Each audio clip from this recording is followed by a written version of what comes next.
नमस्कार, आपका स्वागत है मित्रों। प्राचीन वेदों में सूर्य को सर्व जगत की आत्मा कहा गया है।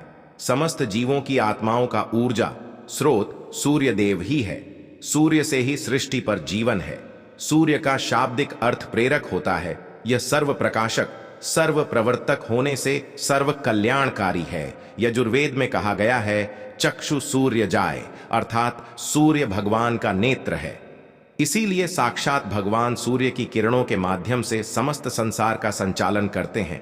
मनुष्य को सूर्य भगवान को जल देकर उनका आभार प्रकट करना चाहिए। यदि नित्य सूर्य को जल देना संभव नहीं है तो व्यक्ति को रविवार के दिन सूर्य देव को जल अवश्य ही देना चाहिए। इससे मनुष्य को सूर्य देव की कृपा प्राप्त होती है। मित्रों, सूर्य इस संपूर्ण सृष्टि के प्रत्येक जीव का आधार है। सूर्य देवता के बिना तो जीवन की कल्पना भी नहीं की जा सकती है। परम तेज तेजस्वी सूर्य देवता की उपासना करने की परंपरा अत्यंत प्राचीन काल से चली आ रही है। सूर्य देवता की पूजा के साथ ही उन्हें अर्घ्य देने का भी प्रचलन है। सूर्य देवता को अर्घ्य देने से मनुष्य के जीवन में कई सकारात्मक और चमत्कारी बदलाव होते हैं। भगवान श्री राम से लेकर भगवान श्री कृष्ण भी सूर्य देव को अर्घ्य दिया करते थे। भगवान श्री कृष्ण ने सूर्य देव की महत्ता का वर्णन कई बार किया है। रोज सूर्य देव को जल चढ़ाना एक ऐसा नियम है जो आपकी जिंदगी में बहुत बड़ा बदलाव ला सकता है। सूर्य की शक्ति इतनी अलौकिक है कि इसके बिना यह पूरी धरती तहस नहस हो सकती है। सूर्य देव प्रकाश, सकारात्मकता, इंद्रिय संयम, ऊर्जा आदि के देवता हैं। अगर आप जीवन में निराश और हताश महसूस कर रहे हैं, आपका मन आपके वश में नहीं है, आपका स्वभाव अत्यंत क्रोधी है, आप अपने काम भाव पर नियंत्रण नहीं कर पा रहे हैं, शरीर में बेचैनी महसूस होती है और आपका मन नकारात्मक विचारों से भरा हुआ है, तो आप सूर्यदेव की उपासना अवश्य करें। सूर्यदेव को मात्र जल चढ़ाने से आपके सभी संकट दूर हो सकते हैं। संसार की हर परेशानी का हल सूर्यदेव के पास ही है। आपकी हर समस्या का समाधान सूर्य को जल अर्पण करने से ही प्राप्त हो सकता है। सूर्य देवता की उपासना करने से आत्मा की शुद्धि होती है और मनोबल बढ़ता है।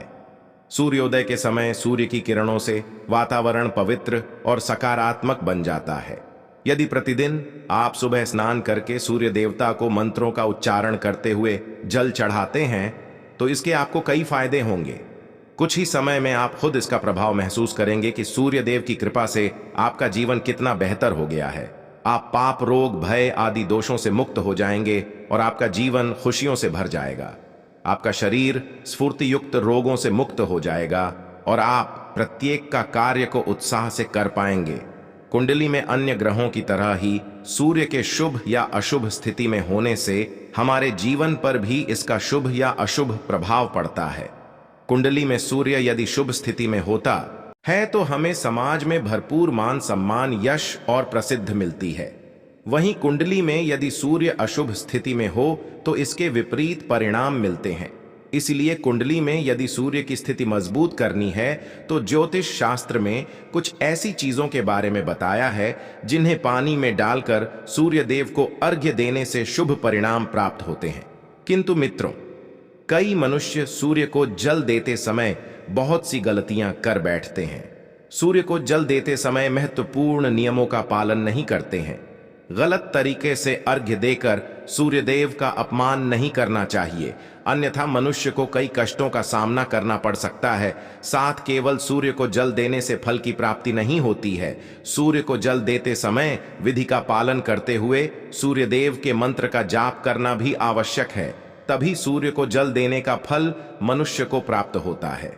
ज्योतिष शास्त्र के अनुसार सूर्य देव अप्रसार की बुद्धि का नाश हो जाता है। उसे चारों ओर से अपमान का सामना करना पड़ता है।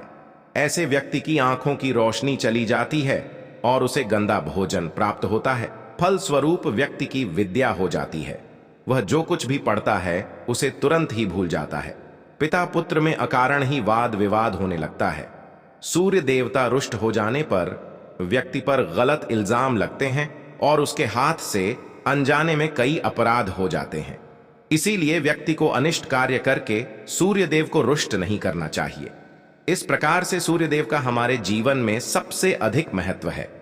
यदि आप अपनी मनोकामनाओं की पूर्ति करना चाहते हैं तो सूर्य देव की उपासना अवश्य करें। यह जान लेते हैं सूर्य को अर्घ्य देने के वह महत्वपूर्ण नियम कौन से हैं। सूर्य को जल देते समय हमें कौन सी गलतियां नहीं करनी चाहिए और सूर्य को जल देते समय कौन से मंत्र का जाप करना चाहिए ताकि हमें सूर्य उपासना का संपूर्ण फल प्राप्त हो। सबसे पहले तो हम यह जान लेते हैं कि सूर्य को अर्घ्य देने का अर्थ क्या होता है।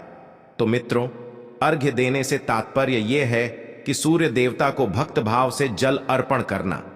यह जल आप दोनों हाथों की ओ आंचल बनाकर या तांबे के पात्र में शुद्ध जल भरकर उसे सूर्य देवता को समर्पित करें।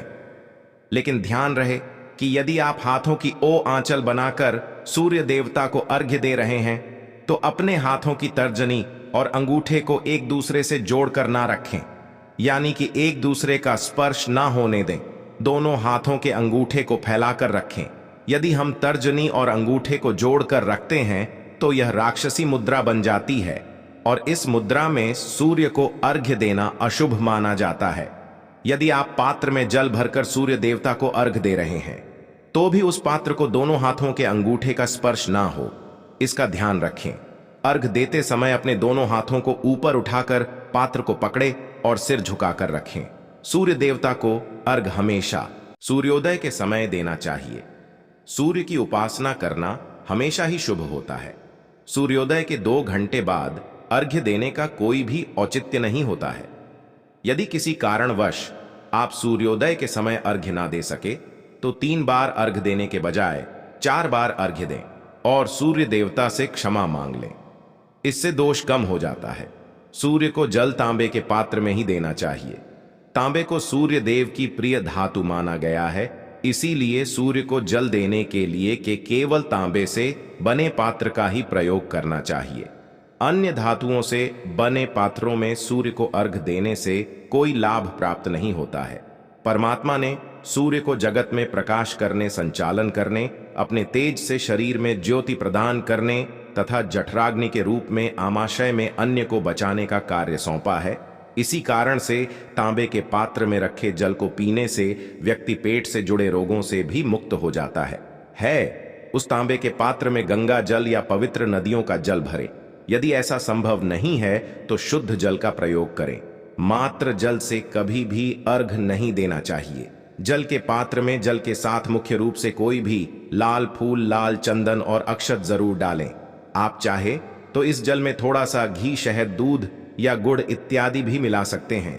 सूर्य देव को अर्घ्य देने का सही समय तब होता है जब सूर्य लालिमा लिए हो, अर्थात जब प्रातःकाल में सूर्य लाल रंग का दिखाई दे तो उस समय अर्घ्य देना सर्वश्रेष्ठ फल देता है। मित्रों, यदि आपने सूर्य को अर्घ्य देने का संकल्प लिया है तो यह संकल्प कभी नहीं तोड़ना चाहिए। जितने दिनों का भी आपने संकल्प लिया हो उतने दिन सूर्य को अर्घ्य अवश्य देना चाहिए।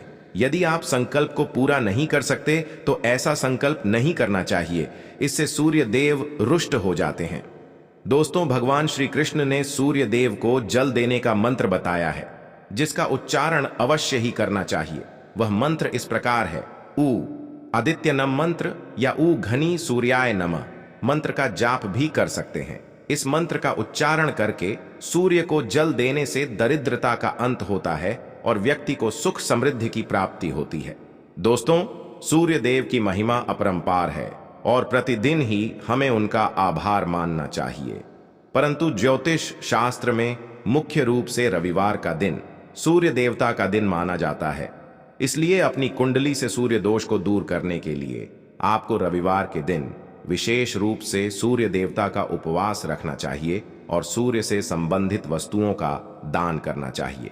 सूर्य देव से संबंधित वस्तुएं हैं तांबा, गेहूं, गुड़, चंदन तथा पीले रंग के वस्त्र आदि। इन वस्तुओं का रवि के दिन दान करने से व्यक्ति के सभी दुखों का अंत होता है। यदि आप बीमार हैं अथवा घर में सूतक है या अन्य कोई समस्या है जिसके कारण आप सूर्य देव को अर्घ्य नहीं दे पा रहे हैं तो इसके लिए शास्त्रों में मानस पूजा का प्रावधान किया गया है, यानी कि आप अपने मन में ही सूर्य देव को अर्घ्य दे सकते हैं।